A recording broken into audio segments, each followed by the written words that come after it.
All right, you're in Hello, Billy. charge. We're Hey, how back are you? again. We're Back back. again. Okay, Yep. Thank you for taking the time to speak with me again about Ken Forsey and your documentary about it. I'm happy to Yep. do it. All right. So I guess to start things off, might as well leave right after we left off. You mentioned we were talking about Dr. Bearwell and the stuff you got for him. So I guess we'll go on about what it was like getting to interview these people. Who are involved with Teddy, of course, and You Dr. know, Bedwell. well,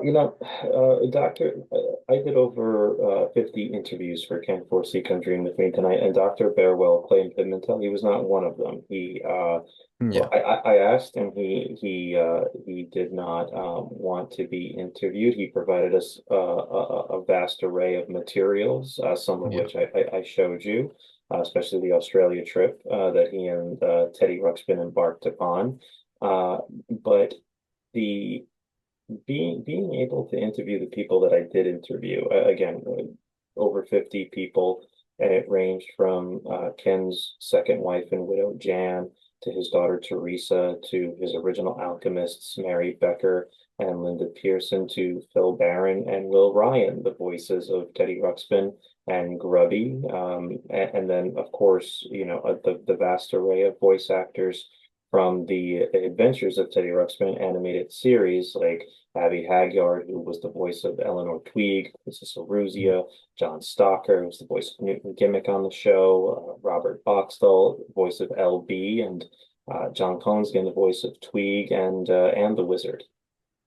It was yeah, an amazing experience because you get to, for me anyway, for somebody who loved Teddy Ruxpin, the books and the toys and the show, getting to interview those people and to learn their experiences and to let them reminisce is a really wonderful thing to be able to do. When I do a documentary, when I make a documentary, the interviews are really, to me, they're the best part. They're also very exhausting. And what do I mean by exhausting? They can be very emotional for the people, right? They can be very yeah, emotional for the people who are retelling their stories. Teresa, Ken's daughter, she broke down once or twice because she was remembering her mother, Ken's first wife, yeah. Wendy, who passed away, very young in the summer of 1984. And so, for me, the interviewer, I have to be very cognizant and very aware of you're bringing up um, some memories that are very sad. A lot of it brings them joy, but a lot of it is sad, and even some, you know, fond, good memories can make a person weepy. So you have to be very cognizant of that. But the interviews were great. Getting to interview all of them and just to get their stories was pretty incredible. Mhm. Yeah, yeah. I remember one of the people I remember reading you mentioned was Phil Barron, Mhm. and how much of a joy it was speaking to him, and you saying something like, "Oh, Teddy, how much Teddy meant to you," and then Phil paused and then started again in the Teddy voice to greet you. Yeah, so Phil was the first time I made contact with Phil was in August of 2018. I had reached out to him and I told him what I wanted to do. I told him I was making a documentary on Ken, and I really, can't make a documentary on Ken Forsey without talking to the one and only voice of Teddy Ruxpin.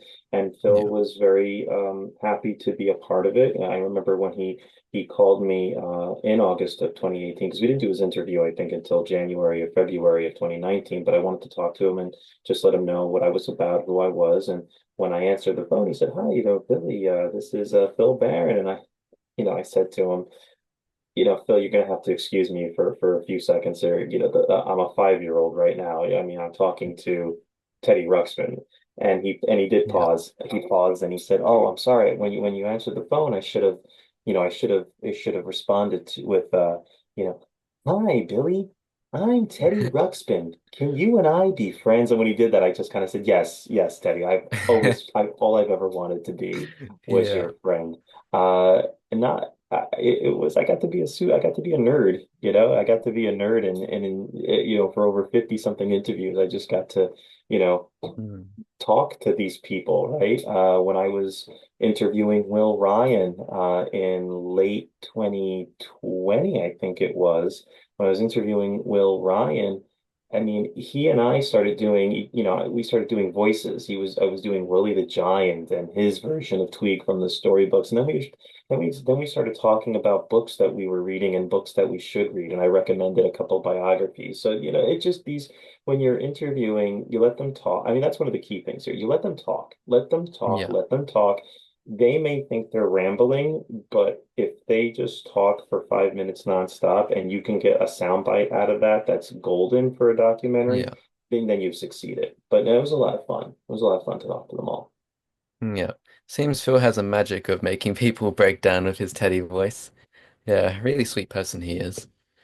Um, Yeah, I think that Phil is the genuine article. I think that he has never not loved that he is the voice of Teddy Ruxpin. Even yeah, 40 years later, he cherishes that because he knows that he made a difference and continues to make a difference in many people's lives. yeah, yeah. Going on with the subject of interviews, you mentioned that Dr. Belwell didn't want, requested not to be interviewed. But also another person who wasn't interviewed was Don Kingsborough, which was a bit of a surprise considering how much of, an impact he had on Teddy getting it going for Worlds of Wonder.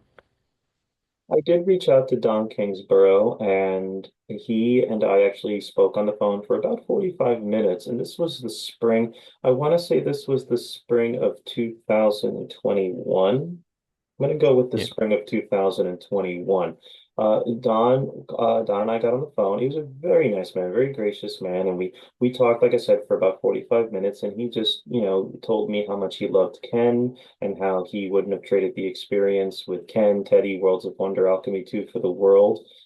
He just was yeah, very polite and said, "I just don't do interviews. right. I just don't do it." And I said, that's perfectly fine. I think I have about 3 hours worth of your footage from the 80s. He said, then you're fine. He goes, then he goes, nothing really changed. He goes, I loved it then, I loved it now. And so he Mm. was really kind because he was really giving me his blessing to go forth and tell the story of Ken and Teddy Ruxpin. So that was very gracious of him. He was involved with the Yes Teddy Mhm. um, in 1998, and that didn't really go so well. Would you mind like elaborating a bit on that relationship and what happened there? I mean, Yes Entertainment just was not, from my understanding, Yes Entertainment was just not financially stable. It Right. was a let's try to do this again kind of endeavor, and it just didn't work. It just didn't work out. Yes, Teddy just kind of came and went. I remember that when I was still a kid. Oh, Teddy Ruxpin's back. Oh, and Teddy Ruxpin's gone again. Yeah, from Yeah. my understanding, it was just not on stable financial ground from the beginning. Yeah. Yeah. Yeah, like Teddy did like kind of just fluctuate and appear and disappear and reappear.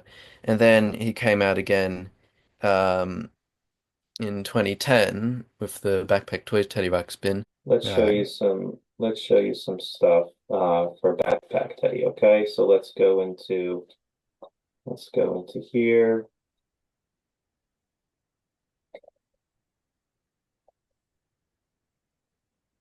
So Linda Pearson, who was one of the original alchemists, she was asked to help to work with Ken. And I think you see some mm, of this in the docu-series. yeah.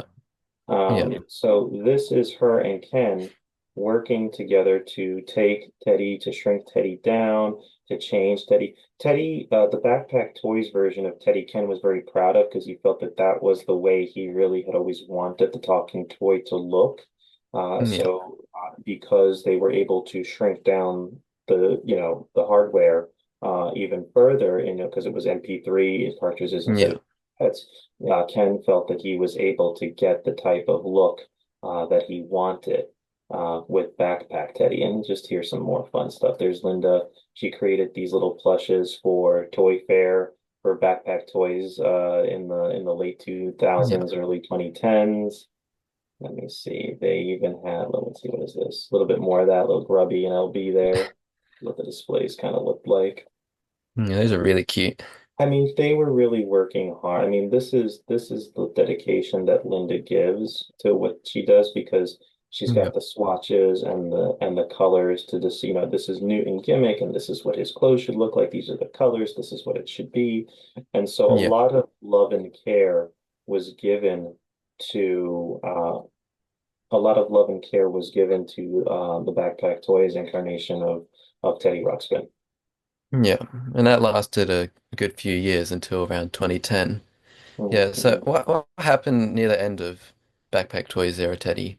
Like, These types of companies like Backpack Toys, Yes Entertainment, even Worlds of Wonder to a large extent, these were not large companies with deep pockets. Okay, yeah, I have done just over the last couple of months. My interest has really been learning the history of the toy industry and development, just for my own, just for fun, just to read yeah, about this. And it's really clear that after the 80s, when Mattel and Hasbro emerged as the two big toy companies in the world and started buying up all the smaller ones, like Hasbro buys yeah, up Milton Bradley, Parker Brothers, and Tyco, or was it Mattel? No, Mattel bought Tyco. yeah, They're all buying up these companies. And so these smaller companies that would have probably have done well prior to the 80s, they're just not going to survive unless they really diversify. Worlds of yeah, Wonder could not diversify and they fell apart. Yes Entertainment launched. I think I think Yak Back was something that they put out, and I had a Yak Back, and but Teddy just Backpack Toys the same thing. These companies are not. They're not going to be successful because they are relying upon a singular product. And Teddy is a great product, but Teddy is at this point more in a nostalgic uh, yeah, item, right? yeah, I think of the Cabbage Patch Kids, right? In the 1980s, the Cabbage Patch Kids generated billions in revenue, okay? And today, there's always been a company who holds the license for Cabbage Patch Kids. There's always been a Cabbage Patch Kid on the shelf somewhere, and they still yeah, sell. They don't sell like they did in the 80s because it's a different type of thing. But it's much easier to produce a Cabbage Patch Kid for market than it is a Teddy Ruxpin because the Teddy Ruxpin is a talking toy. There is tech inside there, even though the tech is shrinking and yeah, shrinking. It's still a an electronic toy, and so there's only going to ever be so much interest, even based on nostalgia. But every time Teddy comes back, Teddy does very well. yeah, And I think that just is a testament to the characters and the stories that every time Teddy comes back, he does well for that first, for that short stretch of time. yeah, yeah. Was there anything else Ken like wanted to do with the IP? Because of course, really re-releasing the toy over and over again, the sticking power is eventually going to start to slip. Was there like any other projects outside of the movie, of course, um, in the later parts of Teddy's existence? Was there anything else really planned? Ken thought that he could. It wasn't a Teddy Ruxpin theme park, that it was to incorporate Teddy Ruxpin rides, attractions in pre-existing places. So I'll give an example. This is not exact. I'm just giving an example.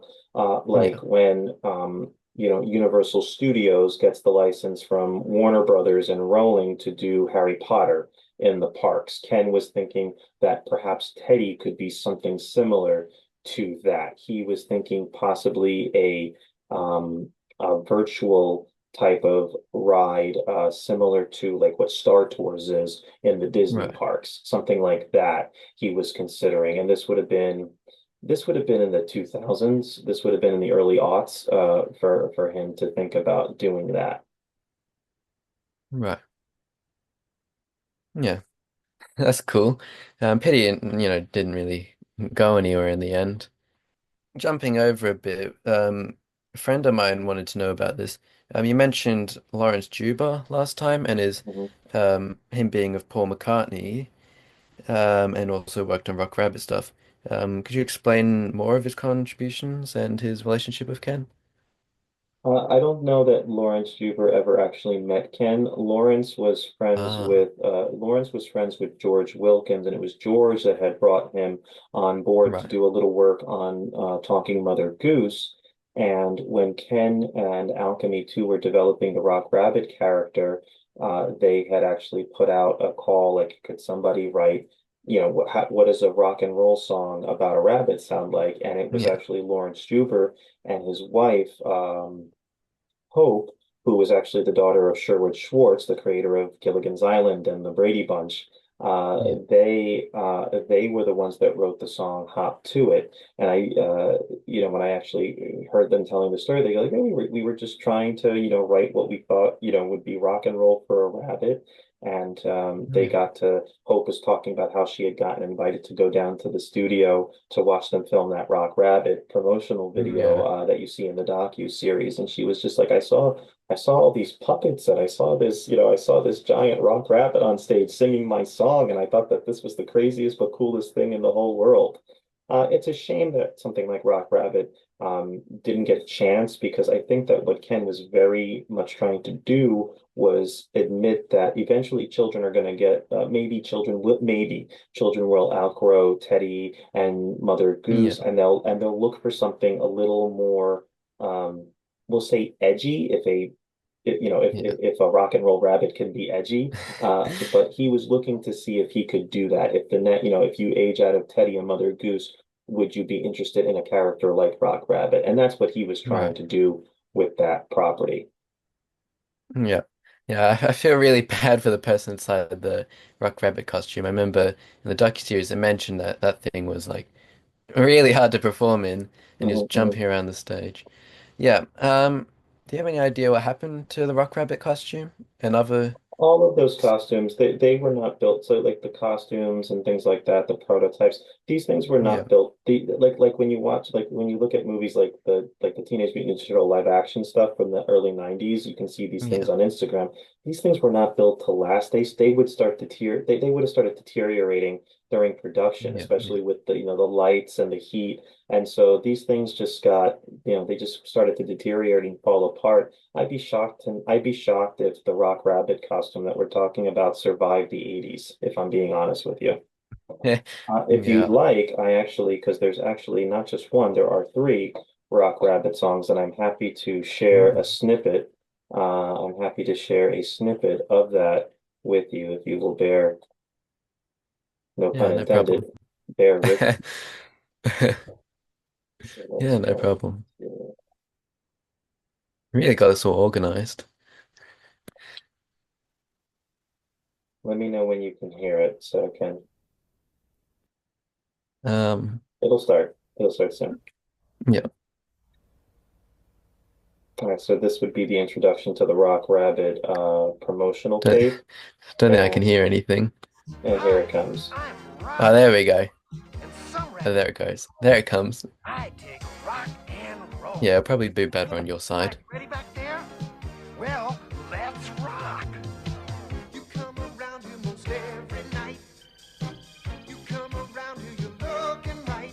You come here strutting like your stuff was king. Like you don't need a thing. You make your noises, you take a pose.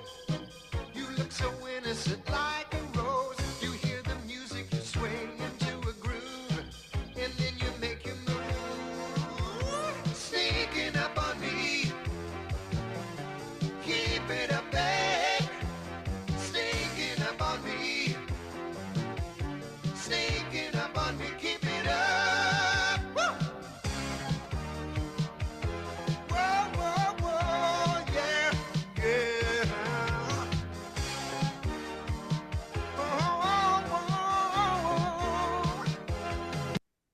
So you get an idea of what that Yeah. would have sounded Yeah. like, right? Yeah, I really put a lot of effort into that. Jeez. It's the most 80s thing I've heard. Ever heard. It's very 80s.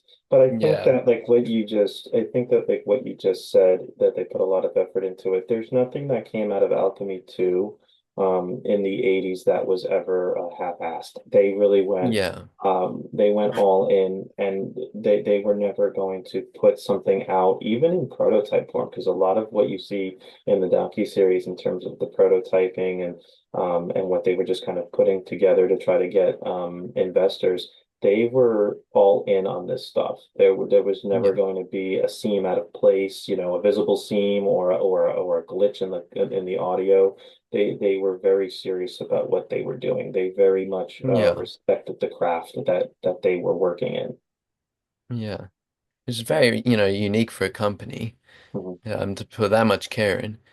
Speaking of prototypes, moving this on a little bit from Rock Rabbit, something I almost forgot to mention is mhm, Baby mhm, Grubby, the prototype Baby Grubby. He posted a picture in a Teddy Ruxpin server, and it was mhm, just the head of Baby mhm, Grubby. mhm, mhm. Um, could you elaborate any more on like what happened to him? As for right now, the head is the only thing that I know exists. That's with Yeah, Valerie Edwards, a former alchemist and then Disney right. Imagineer. Valerie showed that to me in a text message, and I thought that, oh, look what they did to my boy, right? Look what they did to my boy. Uh, Yeah, but the working prototype that head is not the working prototype in that one yeah, wow yeah. in the one wow promo. The head's with Valerie. That would have likely have been it's probably empty on the inside. That was really probably to see if they could shape it and make it fit around whatever Right. the skeletal frame looked like. The working prototype, I never saw it. I Go don't on. think it exists anymore. If it exists, it was in storage, and Yeah, we never found anything remotely resembling prototypes, which is sad because you figure there has to be at least one, but they're all, yeah, as far as we know, they're all gone. They didn't sur yeah, There was multiple company purges over the course of the 90s and early 2000s, and they just didn't keep that stuff. Jan has the Teddy Ruxpin prototypes, various ones. You yeah, saw that in the CNET video. She kept those because Ken kept those. Those were something that Ken held on to because Teddy was always near and dear to his heart. yeah. Yeah, and there's a few other prototypes floating around. I remember seeing a Worlds of Wonder employee, he nicked one when I think he left the company and he's got like a demo tape and everything for it. Yeah, but it really is a shame that they just, let go of this stuff over the time. Like, but again, who really knows? Again with like that Teddy prototype, some employee could have maybe taken Baby Grubby or, he could be anywhere at this point, you know? I know that in the what Vince Conroy and I call the Larry PR from the end of part 4, where you Hmm. see the promotional video where Larry Larson is the voice of Teddy Ruxpin. Yeah, Uh, that that particular Teddy that went to Hong Kong for, if it wasn't a toy fair, it was like an expo, right? right. And that was stolen. That disappeared. Oof, Yeah, the Larry TR, gone. that never made it back to the States. Yeah. Feel like maybe one day we'll see him on eBay. $10 million. It's too rich for my taste. Yeah. Guess another thing we could discuss is when you went to see I'm really bad with names. Okay. What's the name? Linda? You talking about Linda Linda, Pearson? that's it. Linda Pearson Yeah. with her real with the Yeah. real true grubby. Sure, sure. Yes, the real grubby. Let me yeah, we're talking for the folks out there in the internet. Let's see. Where is the one true the one true grubby? There was more than one true grubby created, but for Yeah. this of that, let's take a look at 1984. Let's see Linda's heart, that's the true grubby. the true grubby. Let's see, where's the evolution of the grubbies? Hold on, there's some grubbies here, but give me 1 second. I think it's in, there we go. There's the progression of the grubs. Yeah. There's the octopede right there. So it starts with our little guy here on the left, And the Yeah. one right here, that's the one Linda says was perfect. She Mm, loved this Grubby, and then they decided he was going to be a talker instead of a plush. And, right. Grubby's beautiful, beautiful face became the Yeah, little, it's very round, and then the mouth becomes more of a beak, kind of. yeah. And Mm, Linda just always felt that her Grubby was the best one, and it looks more like what Ken had in mind for Grubby at the beginning, yeah. than it became this. But we all love Grubby. Come on. Uh, Yeah. and then look at all those guys. I like the fobs hanging in the background like possums. Oh, Jesus. Uh, we got a Yeah. bunch of grubbies right there. And let's see, what do we got here? Oh, here we go. So this Kind is of them. funny how many true guppies they made. I Look thought at there was all only the going to be like a handful. look, they're getting grubbies ready. Back antenna over here, left legs over here. Oh, the humanity. This They're is resurrecting grubbies. so this is They're constructing grubbies. Yeah, so this Yes. is right. So this is how they would have spray painted grubby spots on, Mm, right? They had the pattern here, and then they would just go over it with the spray can, and yeah. so they're prototyping. They're trying to get this thing ready to start showing off to, Worlds of Wonder people. And let's see, there's Linda. There's Linda with her Yeah. teddy, original Yeah. costume designed by her. Yeah. Yeah, I think And that photo's in the documentary, yeah, yeah. docu-series. Yeah. It's really interesting how many true grubbies they made. I thought there was only going to be one or two. I know there was like half a dozen prototype teddies, but I didn't think there'd be that many for grubby. Well, you figure I don't know why they were making so many. The only thing I could think of was that they were getting ready to try and display it at a toy fair. Not They wouldn't be a toy fair. So Mm, something. I don't know what event they would have been getting it ready yeah. for.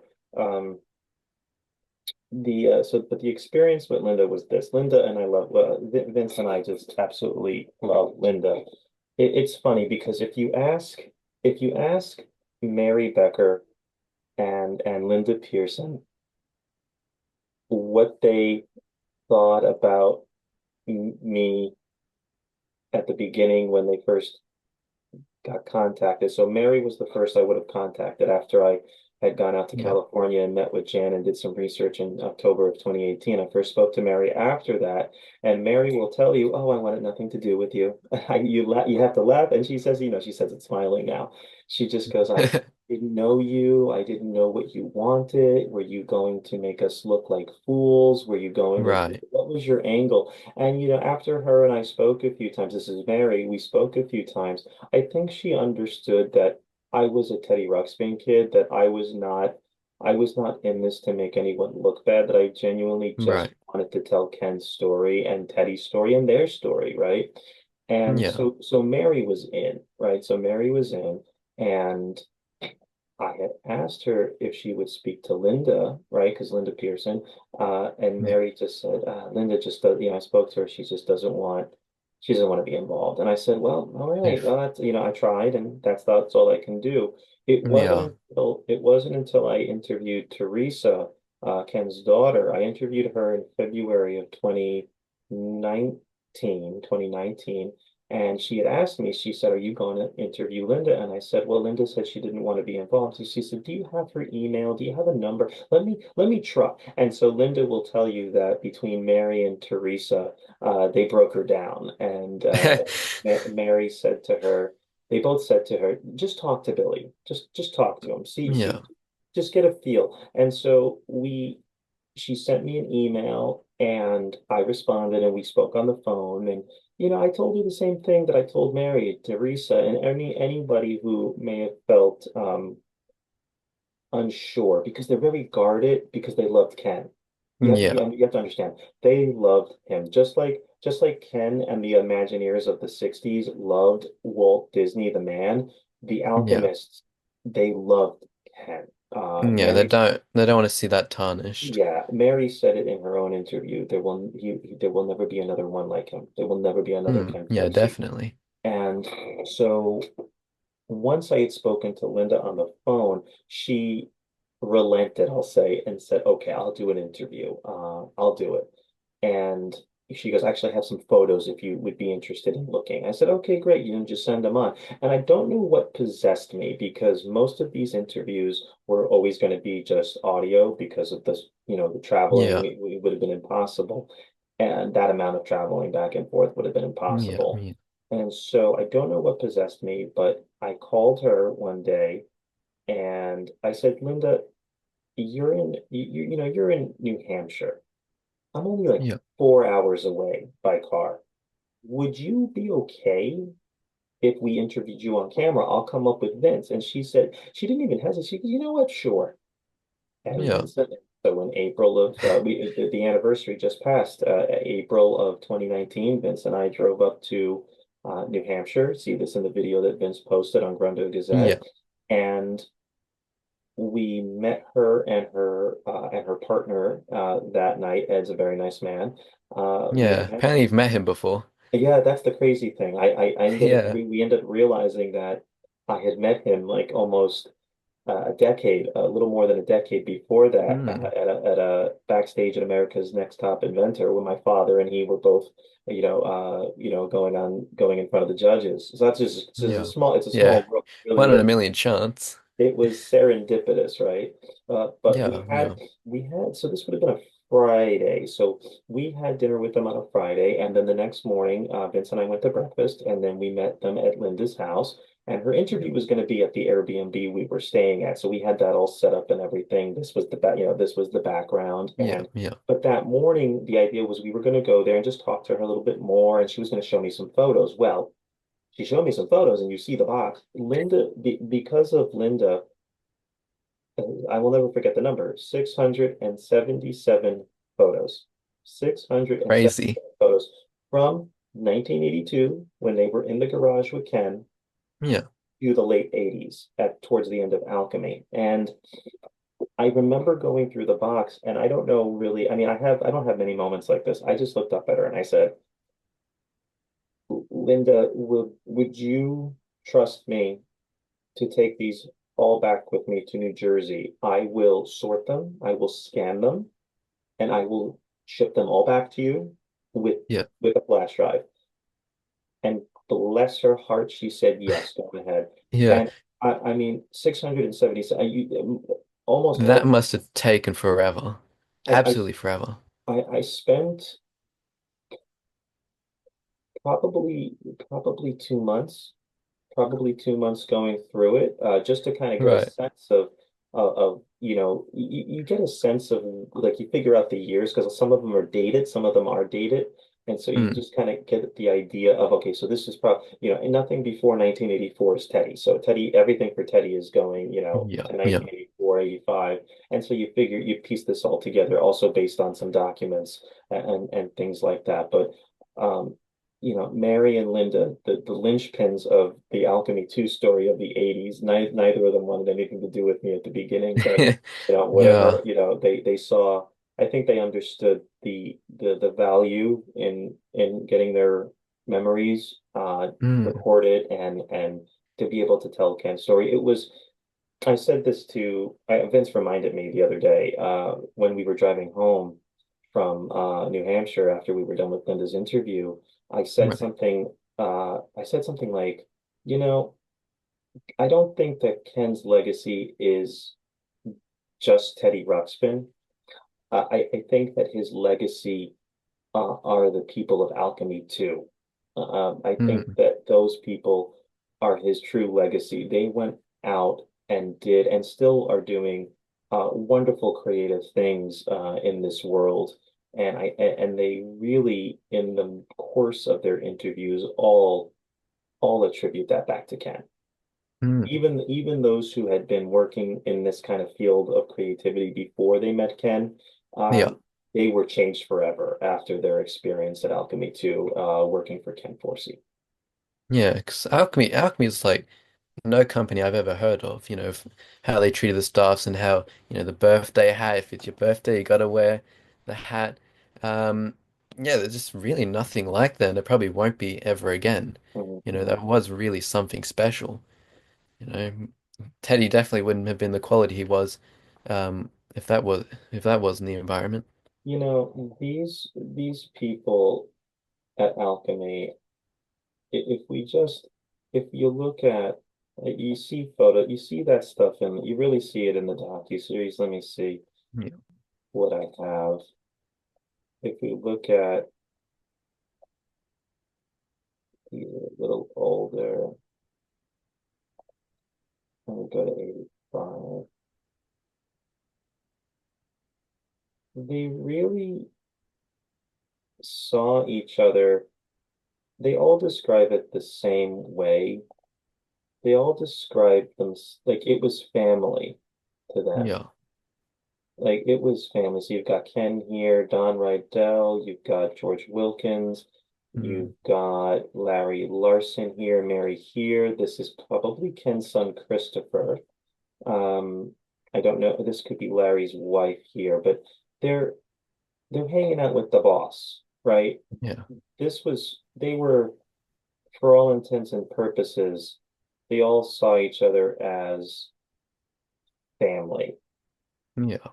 And I think that is what makes the difference between a place you go to work and Yeah. a place you go to thrive creatively. Mm. Yeah. Yeah.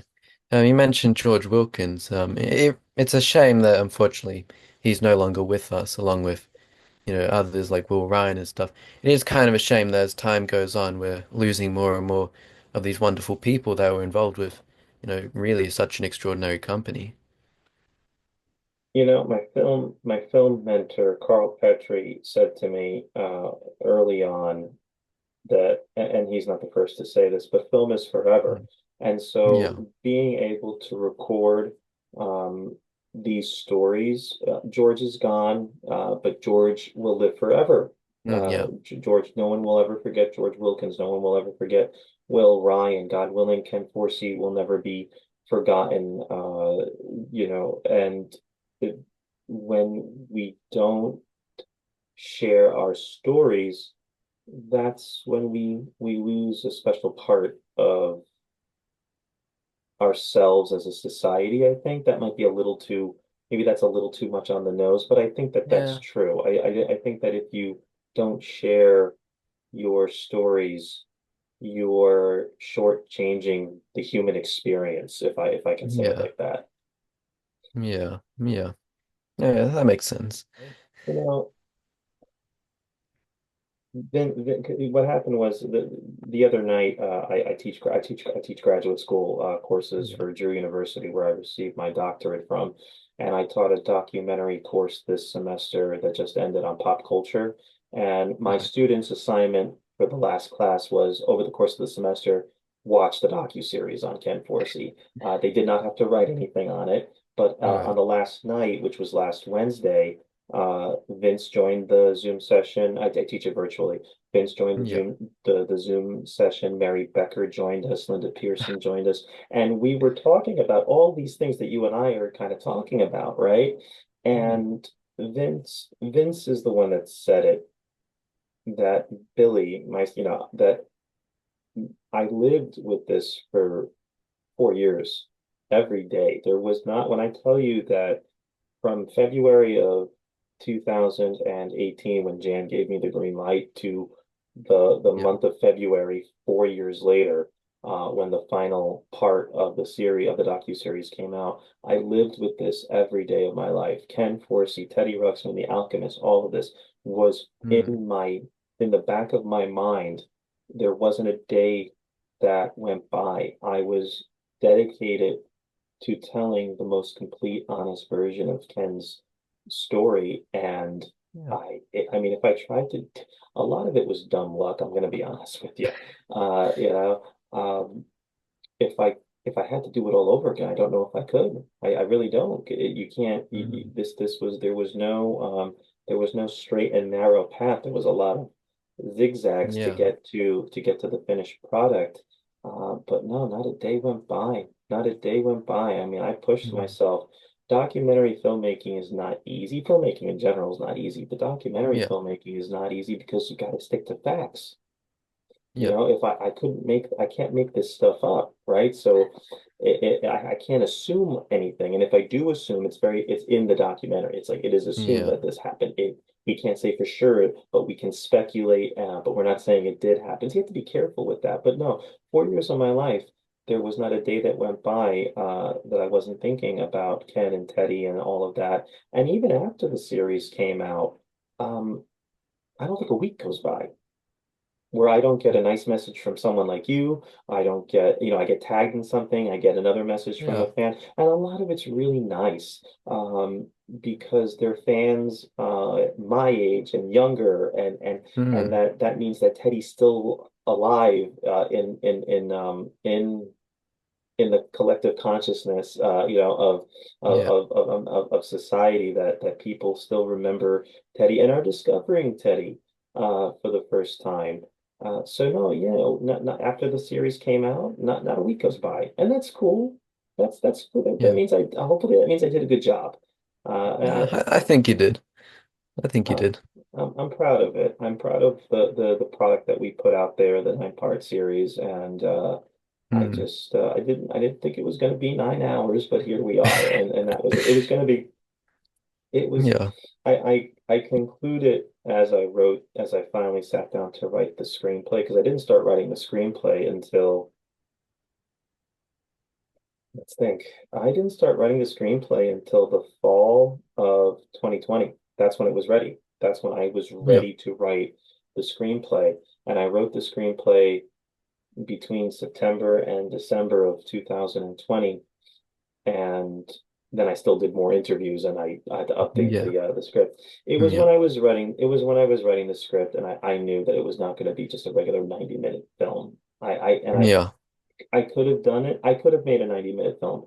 It would have Mm. been so, it would have Try. felt so rushed. It would have felt so, I would have felt like I was cheating. Yeah. Yeah, Ken's, because you Ken's, would so much would have been cut, yeah. so much would have been gone. I could have Yeah. told, look, I could have done 5 minutes on Ken's life and what Teddy Ruxpin looked like before 1984, but it's so much richer to learn about Ken's time uh, Yeah. in Disney and at Croft and trying to get Teddy from idea to puppet show then to talking toy. Yeah. I guess to um keep going. Um um so after the docuseries came out, Jesus, there goes my phone. After the docuseries came out, you and Vincent teased. I'm not like trying to like, please, can you show this stuff? But apparently, you and Vincent teased, more stuff to come down the line. Could you say like if we ever get to see um, extra bits and pieces here and there? Yeah, oh no. It's coming. It's coming. Look, Vince is the one that runs Grandpa Gazette. I don't. Right. Vince has control of that. Vince has a 9 to 5 job. Vince got married last year. Vince is a busy guy, and he is Yeah. going to Yeah. get this stuff out. He likes to take his time with it because what he likes to do, he likes to do intros and outros, and I encourage that because he's Right. providing the context. I know that the two things that are going to come out are the full um, sizzle reel for the movie that didn't happen, Mm. the entire Larry TR promo, because the Larry TR promo that you see in the docu-series at the end of part 4, that's not the whole Yeah. thing. There's more. Oh, So Vince is going to share that. There's stuff on the Pompeii band. There's stuff on the Welcome to Pooh Corner, because I just use snippets mm. of what I could. I use the good stuff, right? I use the good stuff Yeah. right, Yeah. but I know that people want to see all of this. The whole Rock Rabbit video, even pizza productions from when Ken worked for the Crofts in the late Mm. 70s, early 80s. All of that stuff is going to come out. I promise. We're working. He's Oh, yeah. working on it, and I hope that everyone can just continue to be patient. I was hoping that 9 hours would satiate the appetite, but I know that we live in a world of content, and it's Yeah. coming. Yeah. It's coming. It's gonna come. I promise. Yeah, yeah, we'll survive. We'll survive. But yeah, that's fair enough. You guys are busy. Like, you know, you got to have this on the back burner a bit. Life takes priority. Honest. So Mhm. I guess, we'll start to wrap this up. You know, um, what do you think Teddy's future would be? What do you think Teddy's future would be? Wow, Is what a loaded question that is. What a mm, loaded question that is. I don't pretend to know how to answer that question. I don't work for Alchemy 2 and yeah, Jan and Mary and Linda, that's their thing. They own the rights to the world of Teddy yeah, Ruxpin. Um, what I would hope though, so this is not what I know because I don't know anything yeah, yeah, about the IP itself and its future. But what I hope, um, I would like I would like to know that one day there could be a season 2 to the animated series that maybe bit more of the maybe the figurines come out and it's not just one mm, grunge, but maybe we'll get Boomer and maybe we'll get, Trina and all the other yeah, grunges. Maybe we'll get Quellar. Maybe we'll get these things. I don't know. It's these are this is the 5-year-old me this is the 5-year-old version of me hoping for these yeah, things, right? Uh, yeah, to know what, to not just visit the bird people, not just, we know what the bird people are. The sorcerer had a bird person as his, as his right hand yeah, bird, I guess. But to, visit the bird people one day, could we see that? Or to, go to where the mm. Woggly, where the Wogglies are, down in Bogley Wood or Woodley Bog. I can't remember off the top of my Barkley Woods, I think. Bogley Woods, right? Not Yeah, Woodley Bog. That's yeah, different. Woodley Bog, Bogley Woods. mm, To visit those places like we saw in the storybooks, and to see that in animation, and what might lie beyond the sea over there, right? And things mm, like that. But what I will say this, you know what? I will give you one bit of information that I think that you might like. So Tweed's Tower. We know that one day Eleanor Tweed was fed up with her yeah, embarrassment of a son, brought him down from her house in Ying, yeah, dropped him off at the tower, and left him. That's how Tweed ends up there. But he mm, didn't build the tower. yeah. So where'd that come from? So the ones who built the tower were the Gatangs. Oh, The Gatangs built the tower. And the right. and the tower, they spell it Mica, the Mica or the Mika. I would go with Mica. That was like the Mica Tower or something like that. Mm, And the idea was that they built this tower to control the movements of the Southern Grundo Army. And then they realized there is no right. Southern Grundo Army because Yeah, yeah, so they abandoned it. So the Gatangs built the tower. right. When Yeah, when the Gatangs built the tower, I couldn't tell you. It was definitely after the fall of the hard to find city and the Iliacs yeah. going down to Melonia. But Tweeg's tower was built by the Flying Gutangs. Yeah, that's a cool bit of that's cool. Fact for us. I Yeah, I just like pointing at things yeah, on the it's a map. good thing you've got good thing you got the map. Maybe I should buy one of those. Yeah, I've been trying to get bits and pieces of Teddy. I mainly just collect the toys and stuff. Unfortunately, here in Australia, getting stuff like that map is pretty pricey. Um, yeah, maybe someday so I can point to. Yeah, that's really cool. And yeah, like there's so many different ways Teddy could be, taken for the future, for the next generation and for nostalgia purposes. It could just be so much more than a toy. Like I feel like Teddy would make a really cool stage show. They've got the songs. That would be something, right? Mm. I want a Teddy Funko Pop. That's what I want. I want a Yeah, Teddy that's not Funko too far Pop. away. Actually, what I can do, let me share one more thing with you. So, what do we Mm. want to see with Teddy? Let's go up here. So this is just stuff that Linda herself would have been doodling in the 80s. Mm. And I bust her a little bit. I go, how come this doesn't exist? How come I didn't get one of these? She goes, I'm so sorry. She goes, you have to get somebody to do it for you. I really Mm. want I want a fob tea set. Oh my God. You know, That's adorable. these are just Linda's doodles. a little fob coin bank, right? Yeah. You see? Yeah, it's just interesting to think how much, was probably thought up, but just never really made it anywhere. You know, a Yeah, lot of yeah, a lot of it and that was just her doodling, right? That was just her yeah. doodling and maybe I'll get some art majors of mine at the college I work at. Maybe they'll sculpt some ceramic fob tea party sets for me. Yeah, That would yeah, be that fun shouldn't be to too do. hard. Mary was very kind, Mary Becker. I had said to Yeah. her, I had said to her at some point in our conversation, I would love nothing more than a Teddy Ruxpin coffee mug, but I know they didn't exist. She sent me an internal company Christmas Oh, mug, Teddy Ruxpin Christmas mug. that's Uh, sweet.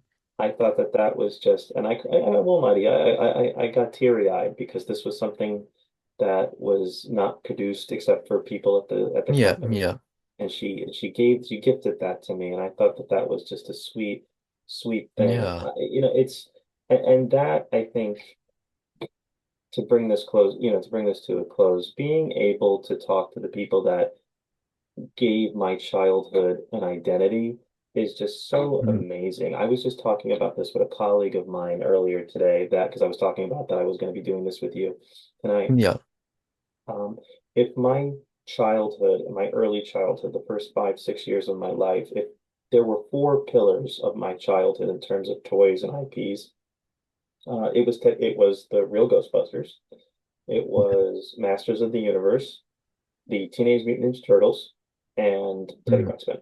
Those were the four. And I loved other things, Smurfs, Dino Riders, things like that, all these, mm, G.I. Joe, but those four things with Teddy at the top, they really were special to me. And yeah. I know I posted this a while ago on my Instagram, but Valerie Edwards, after her interview, she sent this to me. I don't know if it'll be able to be seen on this camera, but she sent it to me and she said, "Dear friend, I think you've earned this." And it was an alchemist medallion. Oh, that's cool. That's so cool. And I thought that Yeah, I just really I wasn't expecting these things. What is that? This is just yeah, this little drink. This means the world to me.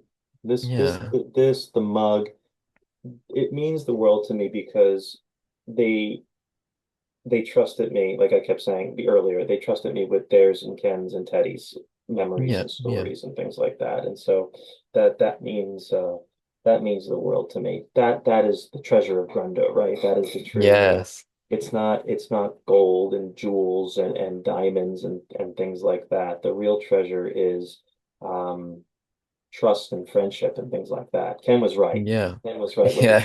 what the true treasure was. Mm. Yeah, that's really cool, man. That's really cool. Um, yeah, so I guess to wrap this up, that's just so cool. Like you're really lucky to have been, able to, me put this together. I'm like You really know, speechless. I will never forget what my mom said while I was in the process of making this. She was an offhand comment one day when she was visiting. She Yeah. said, it's pretty amazing, isn't it? I said, what is? She goes, well, millions of kids Mm. owned the talking toy, right? I said, yeah. She goes, Yeah. and probably millions more watched that cartoon series. I said, yeah. She goes, you and Vince are two people of tens and tens of tens of millions of people, the two people out of Yeah. tens and millions of people that are telling the story. And I stopped for a moment and I thought, oh my God, she's right. Yeah. Oh my God. And that was like, if I didn't have any weight on my shoulders then, that's when I was like, this. Yeah, yeah. Um, but I will say this. I want to be very, I said this in an early video that Vince and I did for Grundo Gazette. I want to be very clear about something. Vince and I, we don't, we don't pretend to be the top fans. We don't pretend to be the fans in charge. That doesn't Yeah. that's not on the agenda. That's not on the radar. We're not gatekeepers. We we tried to give as much of everything as we could and will continue to do so. Teddy Ruxpin doesn't belong to any one fan. Teddy Ruxpin is for anyone and everyone, and we Yeah. just happen to be the guys that did the docu-series, right? Uh, Yeah. Teddy is for everyone.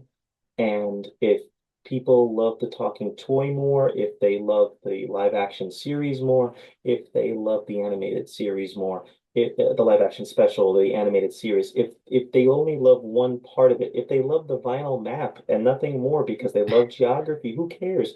Yeah. You love something about Teddy, and that's a special thing. But no, Vince and I, we do not pretend or aspire to be the top guys. We don't want Yeah. it. We don't want it. We don't believe in it. Teddy Ruxpin is for everybody. No, yeah, no, that's fair. I've seen people give little quips about that here and there, but no, yeah, like there's not much you can really do. You There's you only so much. you can't please everyone. Yeah. But we made a documentary that we would have loved to have watched as kids, Mm. Yeah. and we just are happy to we're happy to meet more fans like you. Australia, who knew? Yeah. Yeah. We're happy to meet more fans, week to week, month to month, like, and that's just a great thing. Uh, Mm. love Teddy, however you want to love the IP, and just enjoy life. And if you learn something from the values and the morals of the adventures of Teddy Ruxpin, the world of Teddy Ruxpin, then Ken succeeded. Yeah. Yeah, absolutely. Oh, Billy, you're a pretty cool dude. Thank you. I I wish you the best of luck with any future endeavors. Truly. Like what you've done with Ken Forsey, that is absolutely phenomenal. Like really. I don't know how to put it into words, honestly. That's you really got a once in a lifetime opportunity, I'd say. Yeah. All I did was ask the question, can I tell Ken's story? Don't be True, afraid to true. ask. Don't be afraid to ask. Yes. Yeah. If you never ask, well, who knows? You won't really get very far. Well, it's true. Thank you for Yeah. this. I appreciate Yeah, it. no problem. Yeah, it's been really good talking to you. I'm glad you've taken the time for this. Yeah. Be well, okay? Yeah, you too, Billy. Catch you around. See ya.